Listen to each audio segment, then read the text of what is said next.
Bija 3 brigadieri. Katrs atbildēja par savu nelielo karaļvalsti. Nu, nevar teikt nelielu, pietiekami lielu. Ja? Katram bija ap 30 līdz varbūt 40 darbiniekiem.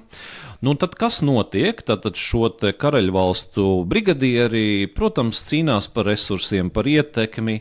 Ja vajag aizdot savu darbinieku citam, nu nē, es nevaru, man vajag pašam un tā tālāk.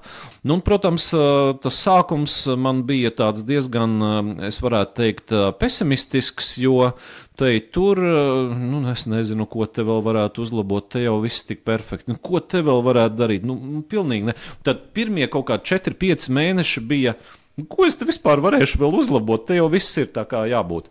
Strādā bankā, un tā ražošana liekas, nu, tur viss tāds netīrs, viss tāds nesmuks. Nu, ko es tur vispār, nu, pat pirkstu negribas bet es iemīlējos ražošanā. Tie, kas iedomājas, ka vienā gadā ieviesīs līnu, aizmirstiet, jā, nu, jums vajag, 10 gadus, jā. Esiet sveicināti, podkāstā Strādā gudri, nevis smagi.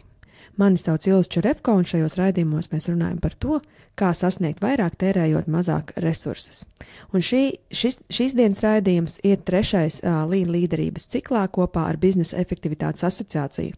Šodien runāsim par jauno Biznesa efektivitātes asociācijas izdoto grāmatu Lean līderība. Patīkam klausīšanos!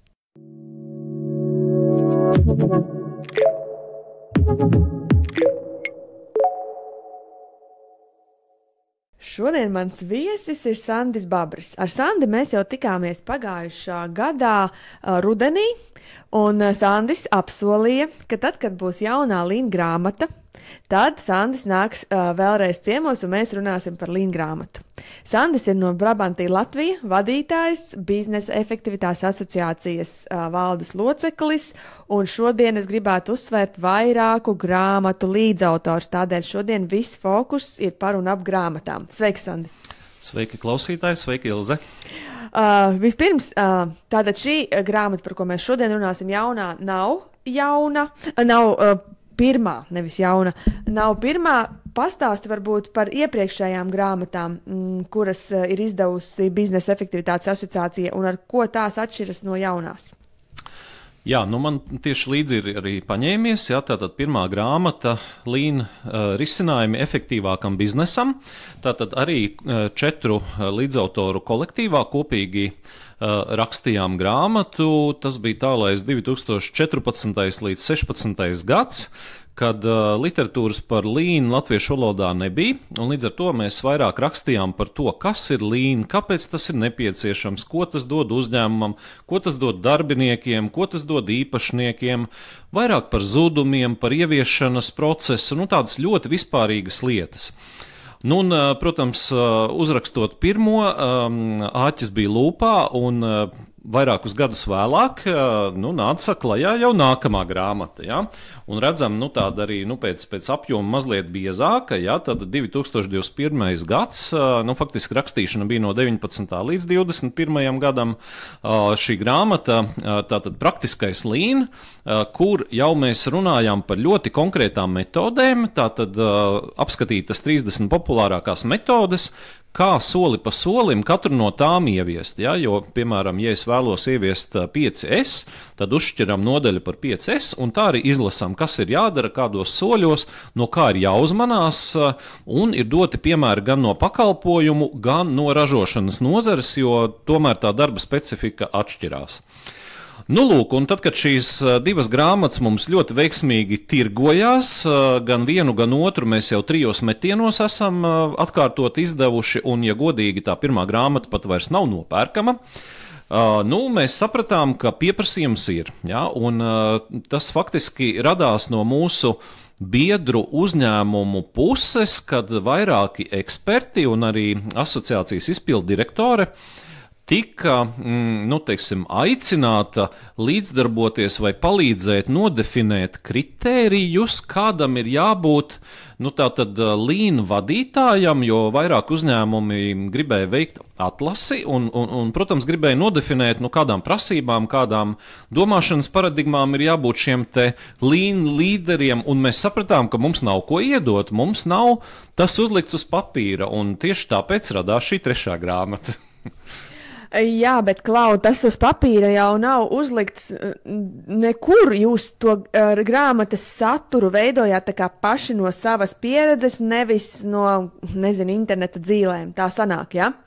Jā, sanākot kopā 4 līdzautoru darba grupai, tātad es pats, Henrijs Kaļķis, Vladislavs Rokins un Ruslans Sosinovičs, mēs sapratām, ka jā, arī angļu valodā ir daudz grāmatu par līnu līderību, bet šķirstot un skatoties saturu, neviena no tām mūs neapmierināja. Kaut kas vienā par daudz, kaut kas par mazu, un viss aiziet riņķi apkārt par līnu filozofiju, bet mēs gribējām tieši par to līnu līderi, un ļoti maz ir tādu, teiksim, grāmatu, kur varbūt kāda viena nodaļa tam ir veltīta, maksimums 2, ja? Un līdz ar to mēs faktiski sākām no baltas lapas, mēs uzlikām garo sarakstu, ko mēs vēlētos redzēt šajā grāmatā. Ar laiku, protams, nedaudz pamainījām secību, atradām, ka ir vēl kāda nodaļa, kura ir jāpapildina vai jāuzraksta no jauna, lai izveidotos, teiksim, pilns priekšstats.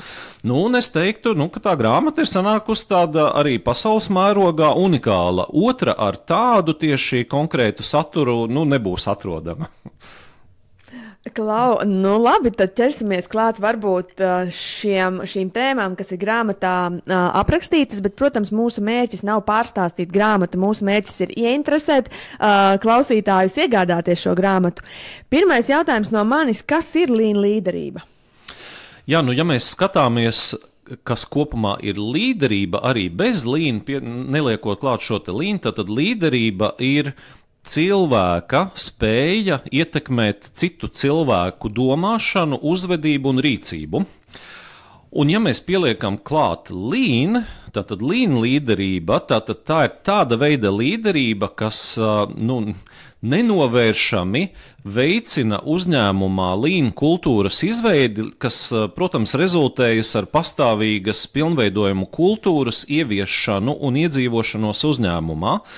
Pēc būtības tātad līna līderis ir tāds, kas spēj panākt, ka katrs organizācijas dalībnieks, katrs darbinieks kaut kādā mērā ir iesaistīts uzlabojumu gan izdomāšanā, gan ieviešanā, gan novērtēšanā, pārveidošanā. Tātad katram ir 2 darbi. Pirmkārt, darīt savu darbu, kas ir pamatdarbs, un otrs domāt, kā mēs kā organizācija varam to darīt vēl efektīvāk. Un tas ir līna līderis, kurš šos cilvēkus ne tikai iedvesmo, bet viņš ir arī tas, kurš, jo iedvesmot ir viena lieta, bet lai tas ir ilgtermiņā, lai tas nepārtraucās, lai iedzīvojās katra darbinieka, DNS. Jā, tur varētu ar tādu salīdzinājumu, ja, tad jums ir savelts, teiksim, liela sniega pika, un no sākuma viņi ir lieli, un pēc tam kūst, un paliek beigās tur kaut kāda maza peļķīte. Tad tas nav tas mērķis, ko mēs gribam arī ar šo grāmatu pateikt. Tieši otrādi es teiktu, ka tas ir drīzāk tāda sniega lavīna, kur ar katru nākamo metru paliek lielāka un bezgalīgi liela gala beigās. Un tāds arī ir tas mērķis, jo tiklīdz jūs sākat uzlabot kaut ko, tad no sākuma tas ir maziņš uzlabojumiņš, tam apkārt veidojas nākamie, līdz beidzot pēc 40 gadiem ļoti iespējams, ka tur ir jau visa organizācija tik efektīva, bet tas atkal dod iespēju efektivizēties vēl tālāk, ja? Kas ir tas, ko jūs gribat tieši caur grāmatu nodot lasītājam, tad kad lasītājs aizvērtu pēdējo lapusi, kāds būtu gandarījums jums, ka viņš teiktu, jā, es tagad tieši un darīšu to un to?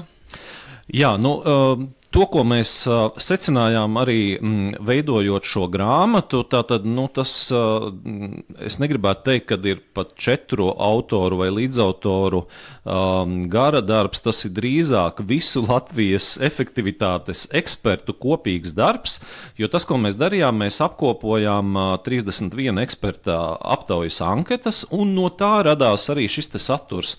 Līdz ar to es teiktu, ka secinājums, kāpēc ir uzņēmumi, kam izdodas virzīties pa līnu un pa efektivitātes ceļu, bet ir citi, kas ātri uzsāk un ātri beidz. Mēs mēģinājām saprast, kas tad noved pie tās veiksmes vai neveiksmes. Un secinājums bija gaužām vienkārši, ka faktiski 99% no šī te veiksmes faktora ir paša līdera loma, un ne tikai, vai tas būtu vidējā vai augstākā vai zemākā līmeņa vadītāja līdera loma, bet visu vadības līmeņu līderu kopīgs darbs, jo viens jau nav karotājs un viens nebūs līna ieviesējs. Tas varbūt ir labi sākumā, bet gal beigās mēs gribam panākt, lai katrs domā šajās te līna kategorijās un katrs ir iesaistīts uzlabojumos. Līdz ar to tas labākais, ko mēs sagaidītu, ka izlasot šo grāmatu, katrs apzinās savu būtisko pienesumu līna kultūras izveidei organizācijā, un mēs runājam gan par C līmeņa vadītājiem, kas ir valdes priekšsēdētājs, ražošanas direktors un tā tālāk, finanšu direktors vai kāds C līmenī. Mēs runājam par vidējo līmeni, kas ir, piemēram, līna programmas vadītājs vai nepārtrauktu uzlabojumu vadītājs, dažādi šie te nosaukumi ir amatiem, kur ir atbildīgi par programmu kā tādu, bet mēs runājam arī par to vienkāršu darbinieku, kurš strādā ikdienā, bet kuram varbūt ir papildus šī te līna čempiona loma, kur tātad varbūt 20 vai 30 vai 40% no sava laika viņš velta tieši šiem te uzlabojumiem un šīs te līna kultūras iedzīvināšanai savā kolektīvā, jo, kā mēs zinām, savējiem uzticās vairāk nekā varbūt kādam no ārpuses vai no augšas, līdz ar to tad, šī loma ir ļoti būtiska visos trijos līmeņos. Jā, tu pieminēji aptauju, 31 ekspertu jūs esat aptaujājuši. Kāda tev pēc aptaujas rezultātiem ir kaut kādi secinājumi, varbūt, ko tu varētu padalīties? Jā, tātad arī tā pasaules pieredze liecina, ka no visiem uzņēmumiem, kas sāk ieviest, 70% diemžēl nesanāk. Ja? Tad tas veiksmes procents ir ļoti neliels. Un caur jautājumiem mēs mēģinājām izprast, ar ko tad šie veiksmīgie līna līderi atšķirās no tā saucamajiem tradicionālajiem līna līderiem. Un, protams, secinājumi tur ir ļoti daudz, bet tā varbūt galvenā būtība ir, ka mēs sapratām, ka šie cilvēki domā pavisam savādāk, viņi redz uzņēmumu savādāk, viņi redz darbinieku savādāk, un faktiski tā atšķirība starp tradicionāliem un teiksim, līna līderiem ir tāda, ka līna līderis spēj mobilizēt pareizos cilvēkus, pareizās proporcijās, veikt apmācību, veikt iedvesmošanu, pašam rādīt piemēru, pašam būt ekspertam, nestāvēt malā, būt iekšā. Tad faktiski, ka nevis kā tradicionāli vadītājs pastāv maliņā, lai tur tie pārējie izdara, šeit ir runa par to, ka tātad līderis ir iekšā uz visiem 100 un 200%, motivē, iedvesmo, apmāca, piesaista nepieciešamos cilvēkus no ārpuses, ja pietrūks kompetences, un tad viņš ir šo teiksim, uzlabojumu un līna kultūras pašā centrā, nevis malā. Tātad tā aptauja bija tieši par to, eksperti izteicās, kādas ir tās īpašības un prasmes, kādām ir jāpiemīt līna līderim. Par to bija aptauja. Labi, ka grāmatā jūs arī pašā sākumā runājat par šiem līna līdera prasmēm, un viena no tām ir, ka ir jāpieņem grūti lēmumi, līna līderim ir jābūt spēcīgam. Pastāsti, kas tev ir bijis tādi grūtākie lēmumi kā līna līderim, un kā tu esi ar to ticis galā? Jā, kā līna līderim, tas galvenais, ja mēs skatāmies uz gala rezultātu, ir tātad šīs te pastāvīgās pilnveides kultūras ieviešana, kurā ir iesaistīti visi darbinieki. Un, protams, visi darbinieki nav iesaistīti no pirmās dienas, tas ir ilgtermiņa pasākums, bet tātad ejot pa vadības līmeņiem, jūs sapratīsiet, ka viens vadītājs ir gatavs pieņemt šo te domāšanu un mainīties, un ir citi, kuri varbūt tam nav gatavi, un ir citi, kas varbūt vēlas pretdarboties vai pierādīt, ka tas nav iespējams, un kā mēs zinām, uz jebkuru jautājumu, vai tas ir vai nav iespējams, abas atbildes ir pilnīgi pareizas. Jā, tas ir iespējams, nē, tas nav iespējams. Un, ja mēs gribam jau saknē pieļaut, ka uzņēmumā, tiek tolerēts pret to, ka ir vadītāji, kas pretdarbojas, kas mēģina, kavēt līnu ieviešanu un noskaņot pat savus darbiniekus pret to, tad šīs ir bijušas, patiesībā manā dzīvē tikai tādas divas situācijas, kad, no šādiem vadītājiem nākas šķirties, ja. Tāpēc, es teiktu, kad, ar cik daudziem darbiniekiem es esmu strādājis daudzos iepriekšējos uzņēmumos, pāris gadījumi, tas ir varbūt izņēmums, bet es teiktu, ka ar lielāko daļu darbiniekiem, varbūt ar mazliet vairāk pārliecināšanas, mazliet vairāk piepūles, iesaistes, apmācības, es teiktu, 99% var atrast kopsaucēju. Vēl es lasīju, man bija tā iespēja izlasīt jau grāmatu. Es lasīju arī par to, ka jūs ļoti arī, viens ir, protams, lean līderi un lean līderu loma, bet otrs ir arī šī uzņēmuma gatavība un tā nepieciešamība pēc lean. Kas ir tie biežākie faktori, kas rada pārmaiņu nepieciešamību uzņēmumos? Tādi ir novērojumi. Jā.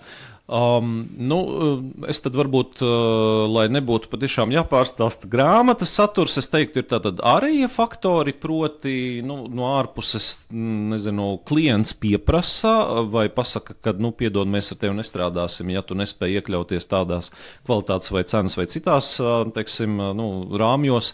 No ārpuses varētu būt faktiski arī mainās īpašnieks, un citam īpašniekam ir citi uzstādījumi un citas vērtības.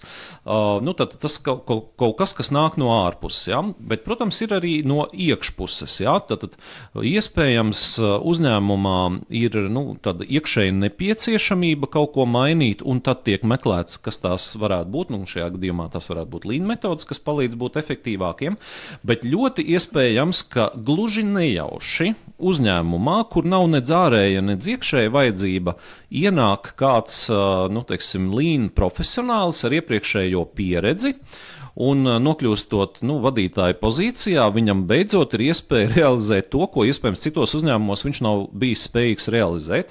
Tā kā, es teiktu, gan ārēji, gan iekšēji, gan arī nejaušības faktori. Droši vien visbiežāk jau tomēr par lean un efektivitāti iedomājās tad, kad ir problēmas, tad, kad viss ir kārtībā, tad mazāk par to domā. Tā ir? Iespējams tā motivācija krīzes situācijā, kad tev ir negatīva naudas plūsma, negatīva EBITDA vai 50% apgrozījuma kritums, tad droši vien tā motivācija ir daudz lielāka.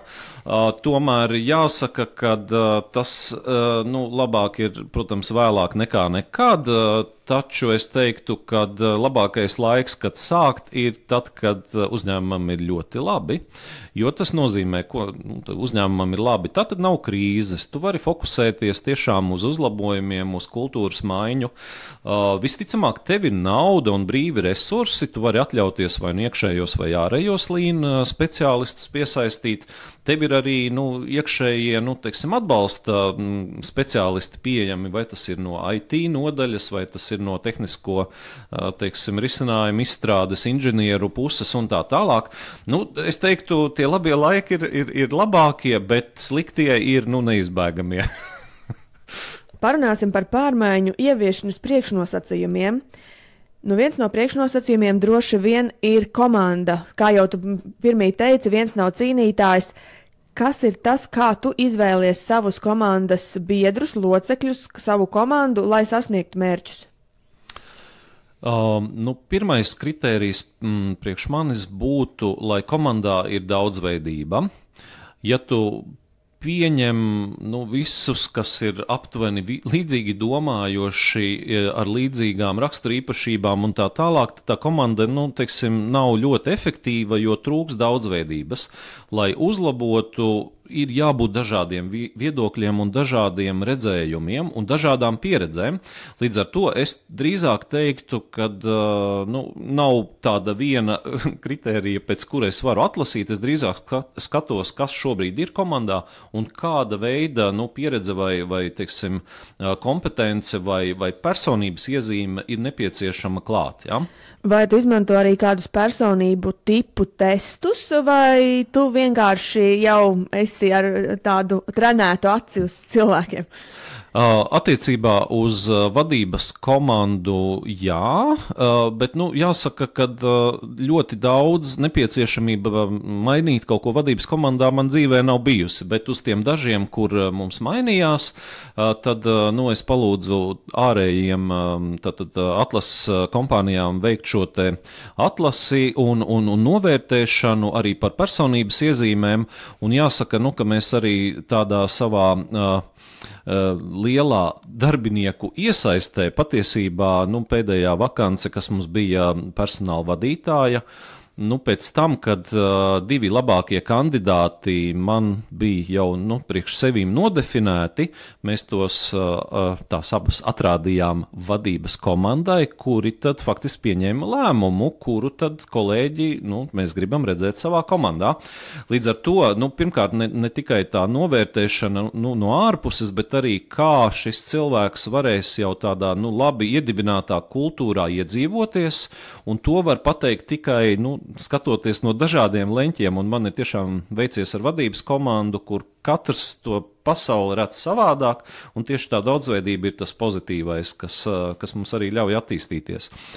Tad otra lieta, kas ir tiešām obligāta, un te jau vairs pat nav runa, vai tas ir vadītājs, vai tas ir arī, ierindas operators, ir ļoti svarīga prasme mācīties, tātad nemitīgi apgūt kaut ko jaunu, un vadītājiem tas ir viena veida, tas, prasmes operatoram atkal paplašināt savu operāciju skaitu, ko tātad viņš var veikt, tātad šī te multifunkcionalitāte un savu apvāršņu paplašināšana, tā ir obligāta nepieciešamība dienu no dienas un gadu no gada. Ja mēs saliekam šo kopā, tad tas ir ļoti spēcīgs jau, kā lai saka, ierocis, lai cīnītos pret tās ārējās vides nenoteiktību un tiem izaicinājumiem, kādi mums katru dienu nāk. Un kāds ir jūsu uzņēmumā cilvēku tas entuziasms mācīties, viens otru pavelk, vai paši nāk ar iniciatīvu, vai jūs paši organizējāt apmācības, kā jūs uzturat to mācību garu? Mēs radām apstākļus, ka nemācīties nav iespējams. Tātad ir gan nodrošināta šī mentoru kustība vai mentoru skola pašiem mentoriem, un savukārt mentori ir paredzēti, lai tālāk mācītu citus kolēģus. Un tā ir tātad viena no šīm lietām, kas ļoti palīdz šīs prasmes paplašināt. Tad otrkārt, tie, kas jau ir speciālistu līmenis vai vadītāja līmenis, mums ir ļoti aktīvi, mēs cenšamies apmeklēt gan dažādas konferences, gan braukt pieredzes apmaiņām, gan arī uz dažādiem BA pasākumiem, lai apgūtu to jauno, ko dara citi.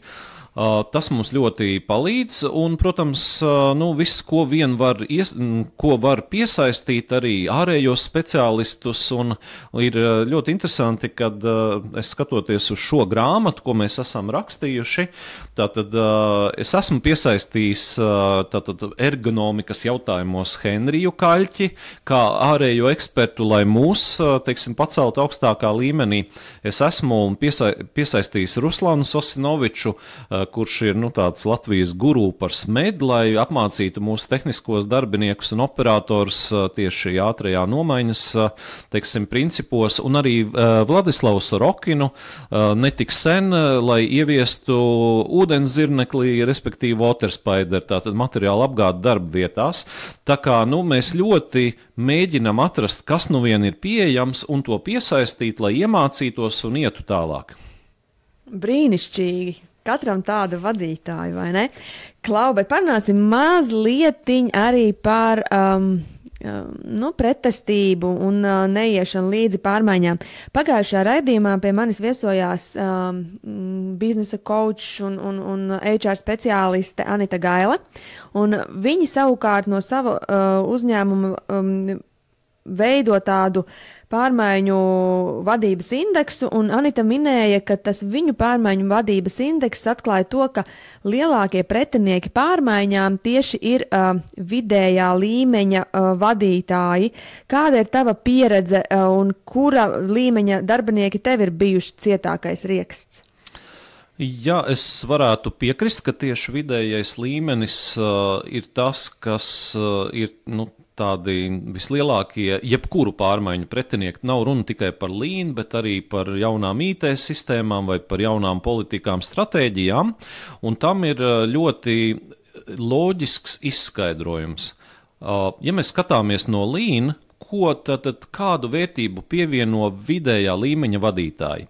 Viņi ir tādi tā kā zibens novedēji, tā kā koordinators starp augstāko līmeni un, teiksim, to zemāko, kas rada to reālo pievienoto vērtību.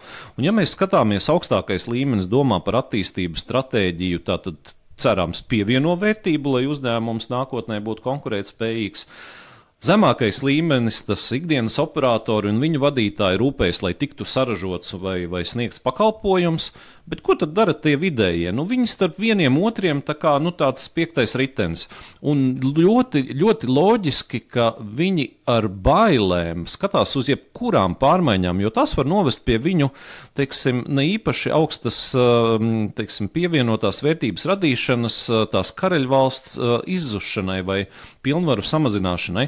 Līdz ar to mans ieteikums ir maksimāli veidot plakanas struktūras, neveidot vadītāju uz vadītāja vienu otram riņķī un apkārt, pēc iespējas tiešākas šīs te padotības saites, lai neveidojas tas, teiksim, jau organiski tāds slānis, kurš pēc būtības ir paredzēts, lai pretdarbotos kaut kam.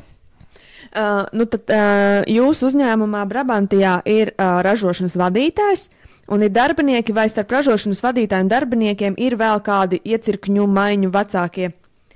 Tātad mums bija ražošanas vadītājs, un vēsturiski iepriekšējā rūpnīcas direktora laikā bija 3 brigadieri. Katrs atbildēja par savu nelielo karaļvalsti. Nevar teikt nelielu, pietiekami lielu. Ja?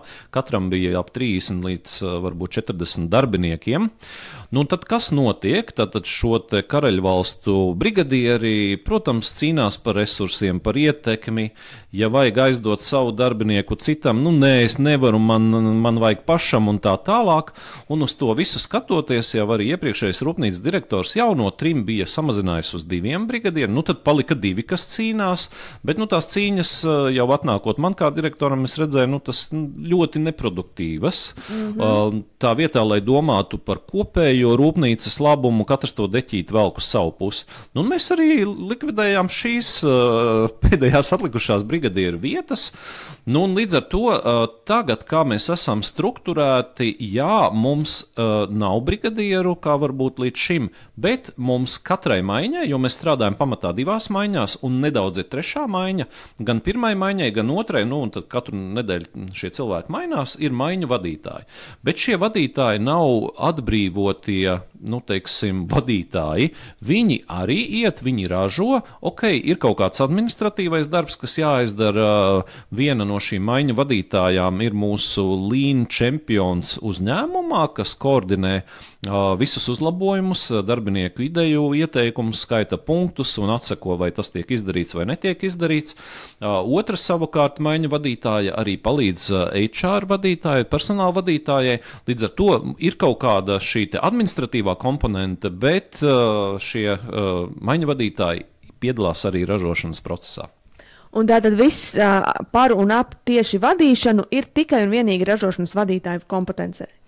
Protams, konsultējoties ar maiņu vadītājiem, varbūt mazāk ar mani, jo, ja godīgi, man nepatīk mikromanagements, un varbūt no manis varētu nākt kaut kāda pārdevēju vai klientu vēlmju tāda skaidrāka vīzija, jo es ļoti bieži runāju gan ar pārdevējiem, gan ar valstu vadītājiem, un tad viņi zina, ko varbūt vairāk vai ko mazāk, bet tā par ikdienas jautājumiem cenšos netraucēt. Klau, man liekas, tu atbildēji man uz vienu jautājumu, ko es gan nebiju plānojis uzdot, bet viens no jautājumiem ir, ko līderi nedara? Līderi nemikromenedžē. Jā, jo ja es to sāktu darīt, tad es varētu izdarīt 10 reizes mazāk, ko es daru šobrīd. Un, ja godīgi, manā gadījumā, kā rūpnīcas vadītājam, man ir jāatstāj brīvs galds un prāts, lai es domātu par to, kā vēl nav, kas mūs sagaida pēc 5 gadiem, kādiem ir jābūt produktiem, kā ir jātīsta procesi, kas notiek ar tehnoloģijām. Man tā brīvība ir jāatstāj, bet ja tiešām krīze iestājas, tad man ir kapacitāte pieslēgties un arī kaut kādu vērtību radīt, lai atrisinātu konkrēto problēmu. Grāmatā ir arī nodaļa par ceļakarti, kā izstrādāt šo ceļakarti līniju ieviešanai.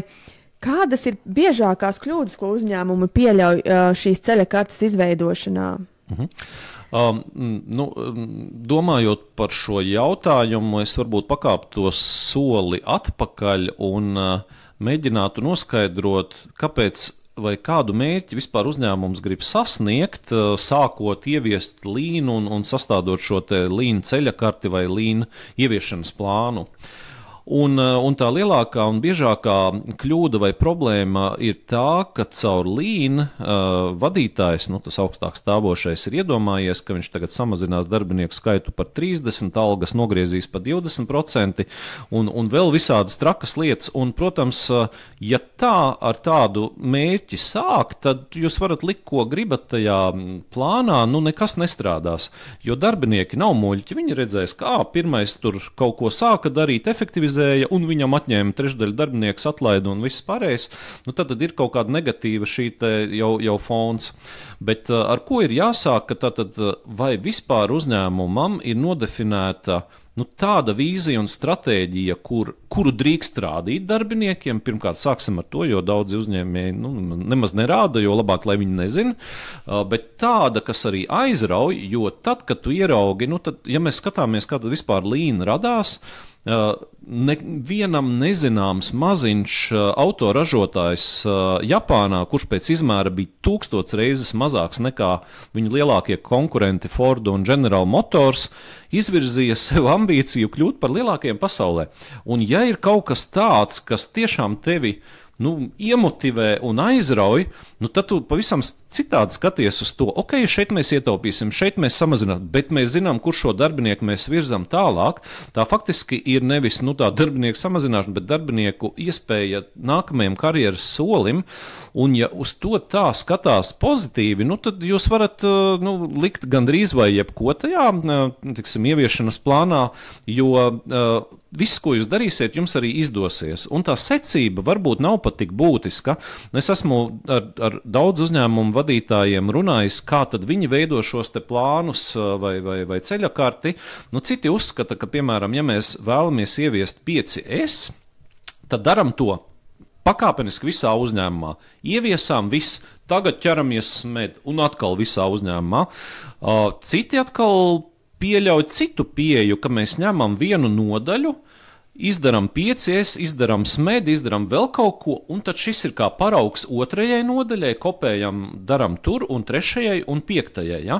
Un kā darīt labāk? To laikam pats uzņēmums tikai var izšķirt, un es teiktu, ka tā stratēģija, šīs ceļakartes sasaiste ar stratēģiju, kas palīdz sasniegt strateģiskos mērķus, ir pats galvenais, kas ir jānodrošina. Baigi feini, ka tu pastāstīji par to, ka ir jāizrauj cilvēki un lai viņi redz to labumu, kas tad būs tas burkāns beigās. Izstāsti, es atceros, ka mēs bijām pie jums ciemos ražotnē, un cilvēki pie jums dabūna vasarā saldējumu, bet tas saldējums nenāca tā, ka vienkārši Sandis izdomāja, tagad iedosim cilvēkiem saldējumu. Viņi to nopelnīja, izdarot ietaupījumu citā kaut kādā veidā. Izstāsti šo stāstu, tas bija baigi feinis.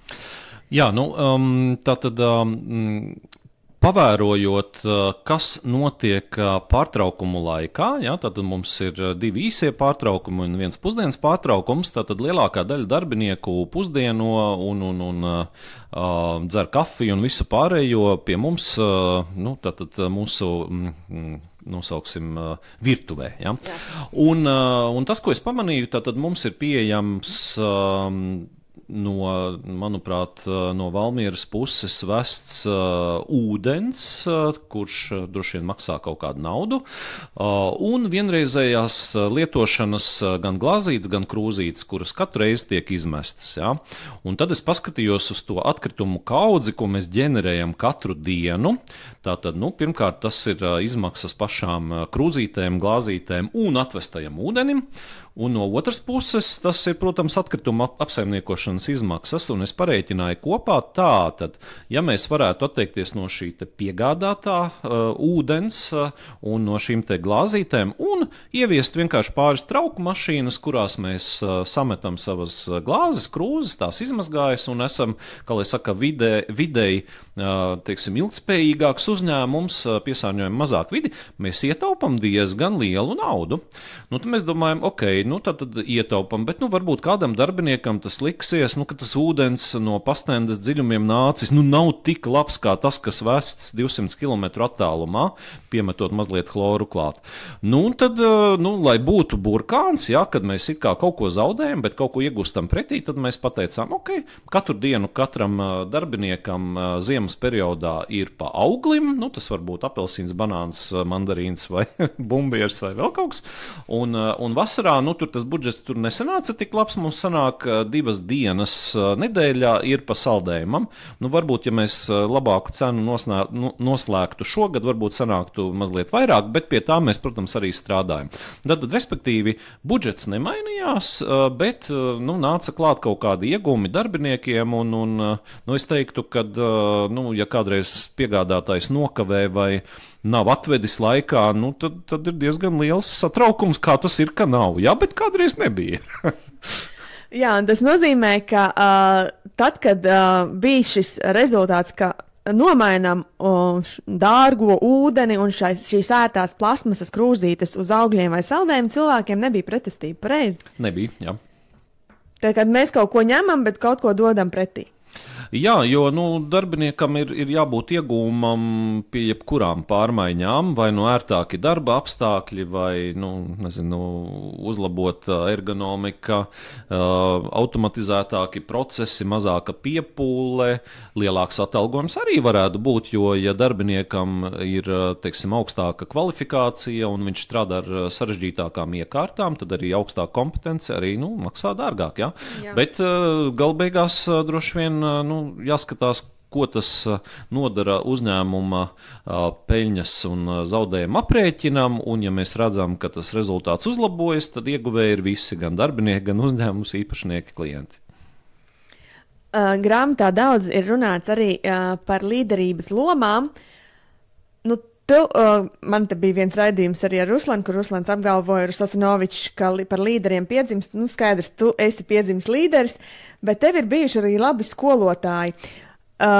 Ko tu esi no saviem iepriekšējiem līdz skolotājiem paņēmis līdzi tādu 1, 2 lietas, ko tu vienmēr atcerēsies? Jā, pirms ķerties pie jautājuma otrās daļas, es varbūt nedaudz tomēr pakavētos par to iedzimto līderi un varbūt es modificētu Ruslana teikto mazliet savādāk, proti katram cilvēkam piedzimstot, ir kaut vai neliels aizmetnis ar līdera spējām un dotībām. Un tad vairāk ir jautājums, vai šis cilvēks, vai bērns, vai viņa vecāki, vai viņa skolotāji, vai viņa kolēģi, vēlāk darbaudzinātāji un citi ietekmētāji ir kaut ko darījuši ar šo. Un, ja nu ir tā, ka šis bērns nekad nav parādījis iniciatīvu absolūti nekad skolā, arī absolūti nekad augstskolā, iespēja, ka tas pēkšņi parādīsies darba dzīvē, ir diezgan neliela.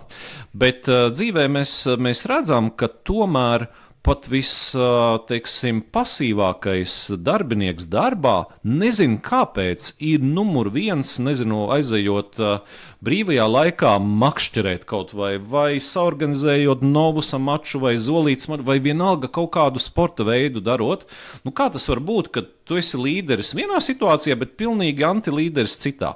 Un tad ir jautājums par to, vai ir pareizie apstākļi, ja, un kāpēc vienā ir un otrā nav. Un ja jau cilvēks kaut vai reizi ir izrādījis šo līdera dotības, tad kā mēs kā vadītāji tās attīstam un izvilinam arī darba vidē. Un tas varbūt ir vēl viens ļoti svarīgs līdera uzdevums – atrast, ieraudzīt, attīstīt un dabūt maksimālo ārā, jo ja jūs dabūjat tikai tādu pasīvu darbinieku, jūs to darbu varbūt dabūsiet, ka viņš izdara, bet vai viņš domās par attīstību, vai viņš domās par uzlabojumiem un tā tālāk. Tā kā es teiktu, tā līdera, ja vien tur nav kaut kāda klīniska diagnoze, līdera spējas katram ir jautājums, kā mēs viņas attīstam. Un tā otra lieta, tīri runājot par varbūt manu darba pieredzi, man ir diezgan daudz uzņēmumu, kuros esmu strādājis, un man laikam ir ļoti paveicies ar visiem maniem tiešajiem vadītājiem, kuri man ir tādu veidojuši, kāds es beigās esmu sanācis.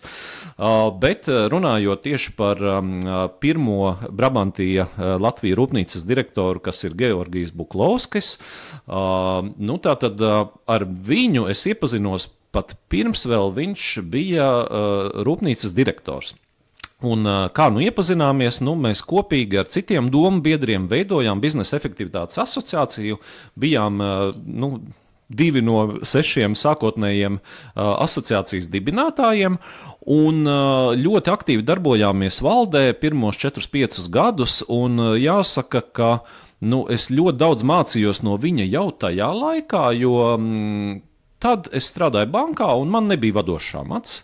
Savukārt Georgijs jau bija Brabantija Latvijas direktors, un es tā ļoti kāri tvēru to, kā viņš domā, kā viņš runā, kā viņš redz uzņēmumu, kā viņš redz sabiedrību, daudzus aspektus. Tā kā es teiktu, Georgijs ir mans skolotājs vēl daudzus gadus pirms vispār es pat iedomājos, ka varētu nonākt uzņēmumā Brabantija Latvija. Un tad, kad es nonācu, man bija, arī tas ir vēl viens tāds labas prakses piemērs, ka uzņēmuma koncerna vadība tad bija paredzējusi, ka mums ir kopīgi 6 vai pat 7 mēneši, kad mēs paralēli varam strādāt, es mācīties no Georgija, viņš nodod zināšanas man, un tā, manuprāt, ir ļoti laba plānota pāreja, kad nevis viens ir prom, otrs vēl nav, un tad ir varas vakums, bet mēs varējām ļoti, mierīgi nodot viens vai arī pieņemt šos uzdevumus pienākumus. Un, protams, tas sākums man bija tāds diezgan, es varētu teikt, pesimistisks, jo tur, es nezinu, ko te vēl varētu uzlabot, te jau viss tik perfekti. Ko te vēl varētu darīt? Pilnīgi ne. Tad pirmie kaut kā 4-5 mēneši bija, ko es te vispār varēšu vēl uzlabot, te jau viss ir tā kā jābūt.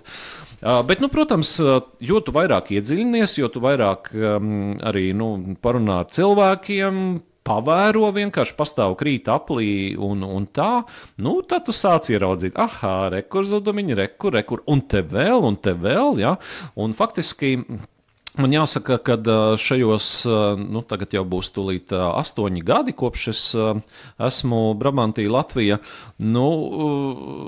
to uzlabojamo lietu ar katru dienu paliek arvien vairāk, kas liecina, ka jo tu dziļāk ieejot, arī vairāk var ieraudzīt, ko tur tālāk uzlabot.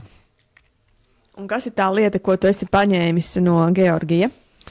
Man ļoti patīk, kā viņš pirms vispār kaut ko apspriest vai pirms vispār kaut ko sākt darīt vai tērēt tam resursus, pirmais viņa jautājums ir, un kāds ir mērķis?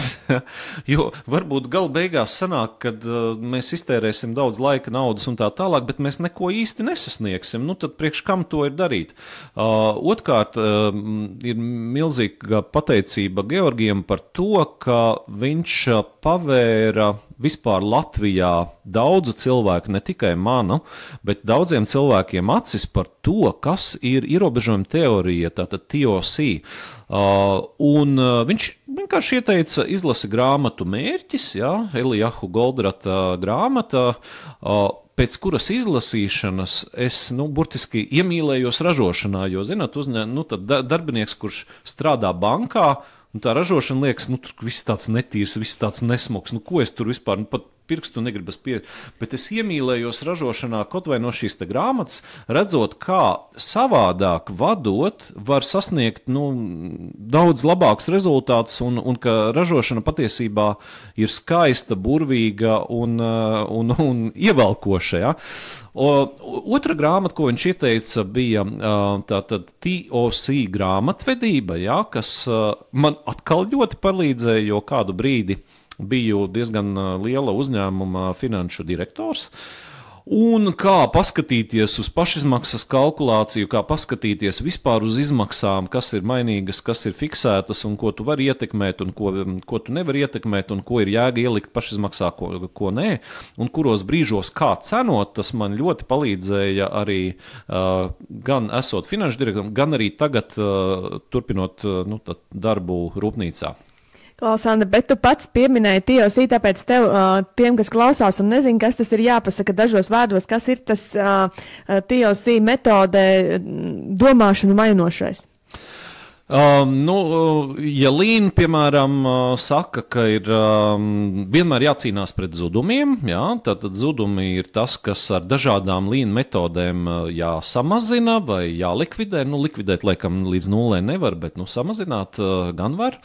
Tad TOC skatās uz uzņēmumu kā uz sistēmu un tas, ko viņa saka, ir, ka jūs jau varat uzlabot visu un visu pēc kārtas, bet no tā nebūs nekāda jēga, jo uzlabot vajag šodien tikai to, kas ir uzņēmuma šaurā vieta.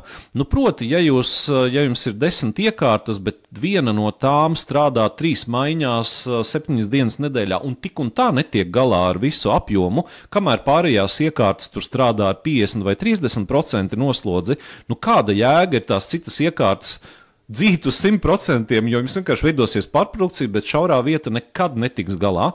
Tad TOC stāsta par to, kā atrast šo šauro vietu, kā to maksimāli izmantot, jo bieži vien tas, kas jums šķiet, ka jau strādā 24/7 režīmā, nē, paskatieties dziļāk, rekur pusstunda pārtraukums, rekur stunda, rekur operatora nav, kas vispār iekārtā ievietuma. Jūs atrodiet, ka patiesībā ar organizatoriskām, nevis ar lielām, teiksim, finanšu ieguldījumiem var atrisināt daudz ko un palielināt šo te caurplūdi. Tas varbūt ir tas viens virziens, ko šis te TOC. Otrs, kas ir ļoti svarīgs, ir, kā mēs vispār rēķinām pašizmaksu un kā mēs kalkulējam, kas ir mūsu patiesās izmaksas. Piemēram, ja iedomājieties, ka rītdien jūsu uzņēmums precīzi pārdod nulli un precīzi vai saražo nulli, kādas ir jūsu izmaksas? Protams, viss tas, kas ir pastāvīgās izmaksas, viņas arī saglabājas kā pastāvīgās izmaksas. Un tad ir jautājums, ja jūs šīs pastāvīgās izmaksas mēģināt visu laiku kaut kādā mistiskā veidā, vissliktākais ir activity-based costing, ABC costing un kas tikai nav, mēģināt šeit tīrajai pašizmaksai kaut kādu mākslīgu pieskaitījumu veidot, tad jums var beigās izrādīties, ka kaut kādi produkti, ar kuriem jūs varētu paņemt lielu tirgus daļu, ir pārcenoti, un jūs vienkārši neiegūstat to, ko tirgus būtu gatavs paņemt, kamēr citus produktus jūs vienkārši šķērs subsidējat. Ja? Un līdz ar to TOC uz to liek skatīties, kad jums ir teiksim, tas, ko jums ir jāiegūst no produkta, un viss tas, kas ir pa virsu, tas jau ir, teiksim, kā nosakt šīs pastāvīgās izmaksas. Tā kā, tur ir ļoti interesantas formulas, neiedziļināšos, bet ļoti, ļoti palīdz, lai jūs padarītu savu uzņēmumu pelnīt spējīgāku. Jā, TOC arī biznesa efektivitātes ievadu kursā ir tas vakars, kur parasti klausītājiem salūst smadzenes. Viņi saka, ka tik sarežģītu viņi neko nav dzirdējuši, bet ja tajā visā tiešām ir vēlme iedziļināties un iedziļinās, tad tā ir ļoti laba metode. Klau, tu stāstīji par visām metodēm, kādas jūs izmantojat, nevis par visām, bet par dažām metodēm, kādas jūs izmantojat, kā jūs strādājat. Kādi ir tie tavi pasākumi, aktivitātes, kā tu ilgtermiņā saglabā to lean kultūru? Nevar būt tā, ka jums arī ir tikai uz 100% visu laiku. Jā, principā tajā brīdī, kad strādāt pie uzlabojumiem un domāt par uzlabojumiem, kļūst par ikdienu, tad būtu grūti to pēkšņi sākt nedarīt. Ja? Piemēram, mēs vairāk kā 4 gadus atpakaļ ieviesām šo te uzlabojumu ieteikumu tāfeli, un mēs redzam, ka ar katru gadu, piemēram, pagājušajā gadu pret iepriekšējo gadu ir vairāk nekā dubultojies ieteikto ideju skaits. Un te mēs nonākam pie tā, ka kāda ir kopumā cilvēku un sabiedrības gatavība pārmaiņām. Jums vienmēr būs 20%, kuri skrien pa priekšu, viņi grib būt pirmie, viņi ir tā saucamie inovatori. Jums vienmēr ir 20%, kuri nekad neko negribēs, pat ja tas ir saldējums un augļi, tas tik un tā ir slikti. Ja? Un tad ir 60%, kuri ir tādi neitrāli, bet viņi pieslēsies tiem, kuri vairāk dominēs. Ja? Un tad, kā vienmēr ar katru jaunu lietu, arī pirms 4 gadiem ideju tāfele bija jauna lieta, aptuveni grozījās ap tiem 20%, kas tur vienmēr kaut ko ieteica, bet tie 60 un tie citi 20 neko. Ja? Un tad mēs redzam, kā lēnām gadu no gada tas 60% pieslējas tiem, kuri atbalsta, ka tās idejas ir laba lieta. Un mēs redzam, ka kaut kādā brīdī tie 60% būs pievienojušies 20%, un tad, kad tev ir 80-20, kā Pareto saka, tiem 20 vairs nav nekādas ieteiksmes. Bet ticiet man, ka arī tie lielie pretinieki vienā brīdī vienkārši pamostas, un viņi arī ir pār. Ja? Tā kā es teiktu, tas ir ilgtermiņa darbs, neatlaidīgs. Tie, kas iedomājas, ka vienā gadā ieviesīs lean, aizmirstiet. Ja? Jums vajag 10 gadus. Ja? Jau iepriekšējais rūpnīcas vadītājs, viņš nostrādāja 9,5 gadus. No tiem 7 gadus viņš jau strādājis bija ar lean. Es tagad 8, tie ir 15. Ja? Mums līdz tam līmenim, kāds ir Toyotai, vēl ir jāiet 50 gadi. Ja? Bet tas ir tā vērts. Klaus, šitais bija tā bišķiņa pesimistiski, bet skaidrs, ka labas lietas nenotiek ātri. Labām lietām ir vajadzīgs laiks, labiem rezultātiem. Atgriežoties pie grāmatas vēl, kas tev rada to gandarījumu rakstīt grāmatas, kas tev rada gandarījumu pēc šīs grāmatas uzrakstīšanas? Tieši, ja runājam par šo grāmatu, tātad par cik mēs bijām secinājuši, kad lielākais šķērslis veiksmīgai lean ieviešanai uzņēmumā ir tieši līderības prasmes dažādos līmeņos, tad mans gandarījums būtu tāds, ja mēs redzētu, ka pēc šīs grāmatas izlasīšanas pieaug tā saucamo devēju organizāciju skaits Biznesa efektivitātes asociācijā. Tātad tie ir uzņēmumi, kuri ir kaut ko ieviesuši, Un kā mēs sapratām arī no aptaujas, tātad labs līna līderis ir tāds, kas nevis tikai grāb sev, bet ir gatavs dalīties. Tātad tas nozīmē, ka ja pieaug šo pozitīvo Latvijas uzņēmumu skaits, kuri ir veiksmīgi kaut ko ieviesuši, nav jāievieš tur simtiem metožu, varbūt 1, 2 vai 3, un tad mēs ar to dalāmies, tad mēs būtu ļoti gandarīti. Klau, tas sanāk tās virzītāju organizācijas, mēs varētu teikt par tiem agrajiem sekotājiem 20%, un šobrīd arī organizāciju līmenī ar savu piemēru, ar savu pozitīvo pieredzi daloties, tos 60% varēs dabūt līnu pulciņā. Nu, tāds ir mērķis, un pie tā ir jāstrādā arī teiksim, nākamā gada asociācijas valdei. Klau, vai tu redzi jaunās grāmatas vietu arī mācību saturā augstskolās, piemēram? Jā, ja godīgi, tad izveidojot biznesa efektivitātes asociāciju, mēs bijām sākotnēji 6 valdes locekļi, un manā pārziņā bija, teiksim, sadarbība ar augstskolām un mācību satura izstrāde, kur mēs redzam, ka arī, piemēram, BA ievadkurs, vēl pēc tik daudziem gadiem, par procentiem 70-80 ir tāds, kāds bija kādreiz. Tātad diezgan laba sistēma. Savukārt, tieši par augstskolām runājot, es pats izveidoju efektivitātes kursu Latvijas Universitātē un arī banku augstskolā, un es zinu, ka tas, teiksim, viss turpinās, un arī citās augstskolās ir vai atsevišķi efektivitātes kurs, vai arī ir, teiksim, efektivitāte kā daļa no kāda, cita plašāka kursa.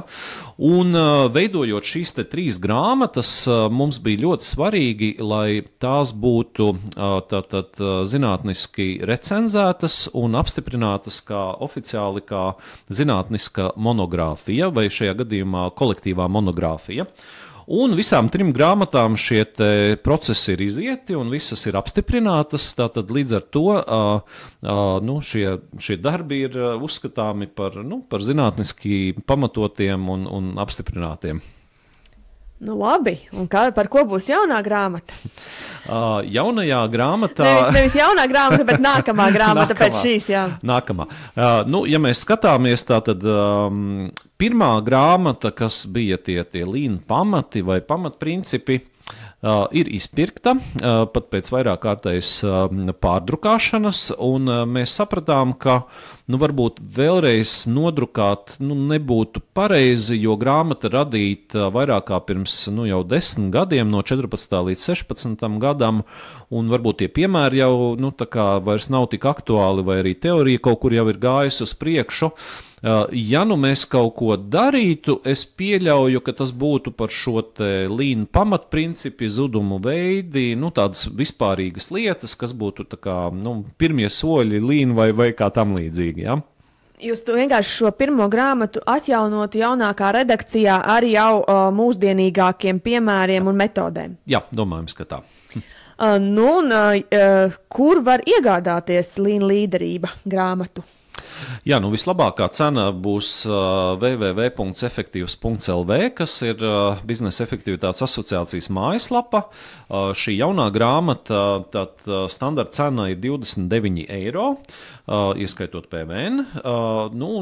Protams, varēsiet ar laiku, varbūt pēc kādas nedēļas vai mazliet vairāk, atrast arī Jāņa Rozes grāmatnīcā, jo viņi tirgo arī iepriekšējo grāmatu un labprāt arī tirgos šo grāmatu. Tā kā, vai mājaslapā vai Rozes grāmatnīcā. Jā, tad, kad raidījums ies gaisā, tad jau droši vien Jāņa Rozes grāmatnīcā būs grāmatiņa nopērkama. Labi, paldies tev par šo izklāstu un sarunu, un man liekas, tas ir fantastisks darbs, ko jūs ar savu kolēģu un līdzautoru kolektīvu darat, jo, tas, ka grāmatā es neatceros, mēs pieminējām vai nepieminējām, tur ir arī iekšā 26 pieredzes stāsti no Latvijas uzņēmumiem.